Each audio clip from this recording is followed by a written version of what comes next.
Today I fucked up by telling my son I used to date Koo Koo Kanga Roo's brother. So my 34F, oldest kid, 6M, is a big fan of the children's musical group, duo Koo Koo Kanga Roo. He discovered them about 2 years ago when his teacher played one of their songs in class, and his friends started playing their music and YouTube videos all the time. When I found out he loved them I was really excited, because I had known one of the members, Brian, and his siblings years ago, in my 20s. We all volunteered for junior rheumatoid arthritis events because they had family ties to the disease and my cousin has suffered with it since he was a young kid. I told my son about this and at first he thought it was really cool. Now that the initial excitement has worn off, he no longer thinks it's all that cool or interesting, since he's heard the story a few times when his brother and sister started listening to them. Well, this morning when one of his favorite Koo Koo Kanga Roo songs came on in the car, I once again said something about knowing them and he rolled his eyes at me and told me he already knew that. Now, this is where I f'd up. I wanted to impress him, because who doesn't want to seem cool to a 6-yo? So I asked him if he knew that I used to date Koo Koo Kanga Roo's brother? Bit of an exaggeration since we literally only went out once, but again, I was determined to impress this 6-yo kid. Mommy is cool, damn it. He seemed confused by this, so I explained to him how people go on dates to learn more about other people and see if they fall in love or want to get married, etc. So mommy dated Koo Koo Kanga Roo's brother, but eventually ended up meeting daddy and falling in love with him. Well, this finally gets him invested in my story and after sitting there bewildered for a couple minutes he bursts out, "So instead of Uncle Ryan I could have had Uncle Koo Koo Kanga Roo?" And now he's mad at me. Because his uncle isn't Koo Koo Kanga Roo. I may have destroyed his childhood. Dr. Today I fucked up by telling my son I used to date Koo Koo Kanga Roo's brother, and now he's mad at me because his uncle isn't Koo Koo Kanga Roo.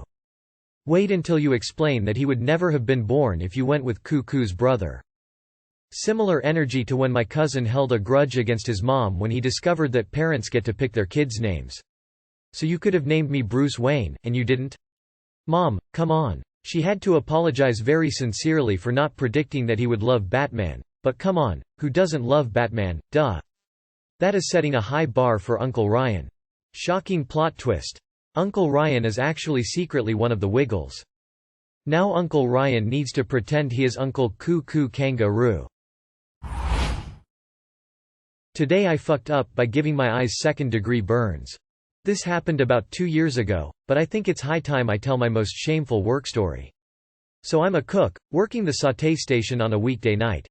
I have glasses but think they make me look dorky so I don't wear them often. Took a steak in a pan out of the oven and worked it on the stovetop for a minute before transferring the steak to a cutting board to rest. About a minute later my chef tells me the pan is on fire, because I had forgotten to turn off the burner, and the pan is in flames with all the oil, steak fat. I respond immediately by taking the first pan in sight, which happened to be the stack fresh from the dish pit. Since the bottom of the pan was wet, usually smothering a fire like this foolproof, the water on the bottom met with the oil and vaporized. The edge of the pan's perfectly lined up to hit just my eyes, vigilante mask style. It was horrible. Thankfully didn't scream, but Jesus did that hurt. My chef saw and immediately ran to the dish pit to fill a huge bowl of cool clean water, then dragged my ass there and dunked my head in telling me to blink for a solid minute. Thank you chef. After about 10 minutes of the saline wash we had at work and the amount of pain I got a ride to the hospital. So got to the and got both eyeballs flushed with a liter of saline each, which involved me being strapped to a table inverted so my feet were in the air and my face was by the ground with thick-ass plastic bitches in my eyes to give the saline wash. Bonus points cuz the basin to catch the saline got fucked up and spilled it all over he floor, and when the cleaning guy came in, just looked at me with a mixture of fear, anxiety and hope, asked, "Is that water?" Got transferred to another hospital because it was 11 or so at that point and I needed to see an eye specialist, so one ambulance ride later I was in a hospital stall deal, crying in pain, with nurses coming every so often but not enough since I wasn't given any pain medicine besides numbing eye drops strictly administered by the nurses. At this point nobody was saying anything reassuring about my vision, which was very concerning. I honestly thought I'd have severe permanent damage to my eyes and vision. Eventually I got discharged, after like 6 hours and at 3 in the morning, with a shit ton of meds and saw an eye specialist the next day who gave me more stuff to put in my eyeballs. a medicated contact lens for the eye that got the worst, and those good numbing eye drops. Ended up with burns not only on my corneas, but my eyelids, the corners of my eyes, and below my eyes. One of the burns actually looked like a huge cat eye. Needless to say, quite painful to happen and to recover from. 3 weeks off work, most of it spent in the dark, and getting new glasses because I didn't wear them at work. My vision is significantly worse than before, but nothing the glasses can't fix. Lesson learned. Too long did not read. Burned my eyeballs at work with a stupid mistake without my glasses and spent 6 hours in the hospital and 3 weeks off of work for it. Now the glasses are needed 'cause my vision is shittier. Well, that's unlocked a new fear. I have glasses but I think they make me look dorky, so I don't wear them often. Remember kids, not looking dorky is more important than being able to see. I wear my glasses almost all the time, and at work as a vet tech I've had toenail fragments, hair, sneezed mucus, and ear cleaner bypass my glasses and go directly into my eyes. I'm not sure your glasses would have been able to totally save you in this situation. The way they had to flush your eyes gave me the heebies and the jeebies. I had to get dilating eye drops every 3 months as a small kid, and if anyone needs to do eye things to me now, they literally have to restrain me and pull open my eyelids. They'd probably have needed to sedate me for rinsing that intense. I'm very glad you escaped with minimal permanent damage. I can't imagine the discomfort of burned eyelids. If it makes you feel better, your glasses might not have saved you.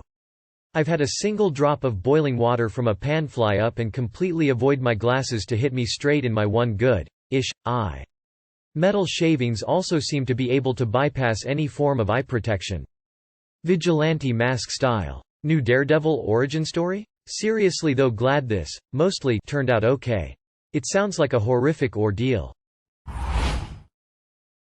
Today I fucked up by suggesting a break when we didn't need one a day after our anniversary.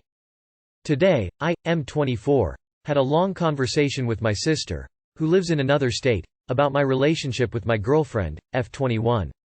In the past, it has been tense at times because I listened to other people about what to do about things, and I've been trying to make my own decisions for myself. I was defending my relationship with my girlfriend to my sister, who was concerned that because my girlfriend didn't want to try long distance, that I was putting more into the relationship than she was by staying when I could be going to this city I wanted to live in at the time. I told her that I was moving to another city next year 3 hours away anyway, and I could finally leave this town that I hate and go to a good university with a new environment, which would be better for my goals and mental health. I love my girlfriend, and this would enable me to be close to her while still pursuing my personal goals. Sister suggested floating the idea of a couple-month-long break while we're at uni next year, which other couples have supposedly done to good success in strengthening their relationship. I want to strengthen my relationship, so I agreed to ask my girlfriend about it. When I did, she took it personally as a sign of doubt and was confused as to why I would think that this was a good idea when we're not unhappy. I didn't think she would react the way she did. Her feelings were very hurt. And after I listened to her reasoning about why a break would cause more distance when we're already going to be apart and busy in our respective university lives, and having a break would not help strengthen us, but only damage a good thing. I do want to stay with this woman. We just celebrated our first anniversary, and we're talking about promise rings. I see now that this was bad timing and judgment on my part. I just had a fallout with my best friend over this relationship, who also lives in the same city as my sister, because he believes I choose comfort over risk and reward, and that my girlfriend is keeping me from living my best life, which hurt everyone all around. Things were otherwise good, and I evidently shit the bucket by suggesting unnecessary distance at an emotional time. Too long did not read. My sister thought a couple-month-long break would help my girlfriend, and I see if we really were good for each other. I suggested to girlfriend. Girlfriend does not react well. Update.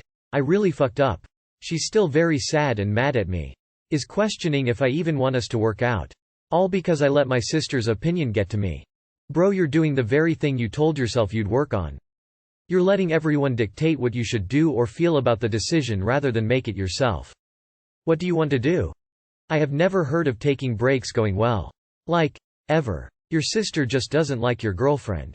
See if their concerns are true. Everyone having a problem with your relationship is strange and may mean something. However, if their concerns are indeed just that she may be holding you back, then don't listen to them. When you love someone, they push you forward, give you a reason to keep doing your best. It does not hold you back. Also, long distance is very difficult and it is okay for neither of you to want that. It is not about how much you love someone. Going from close to long distance can ruin the most loving couple if unlucky.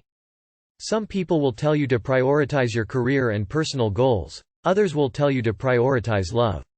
You cannot listen to what other people tell you. You got to do what's best for you. So what is best for you? What will make you happier? That's for you to figure out, and that's what you should do. Taking a break isn't something you do to strengthen a relationship. It's something you do to decide if it's worth keeping or not. You basically told your girlfriend, "Hey, I think we should maybe consider breaking up, but I'm also not really sure about it yet." Also, you really shouldn't be letting yourself be a doormat to others. Let me be frank. Your sister didn't suggest it because she wants your relationship to be stronger.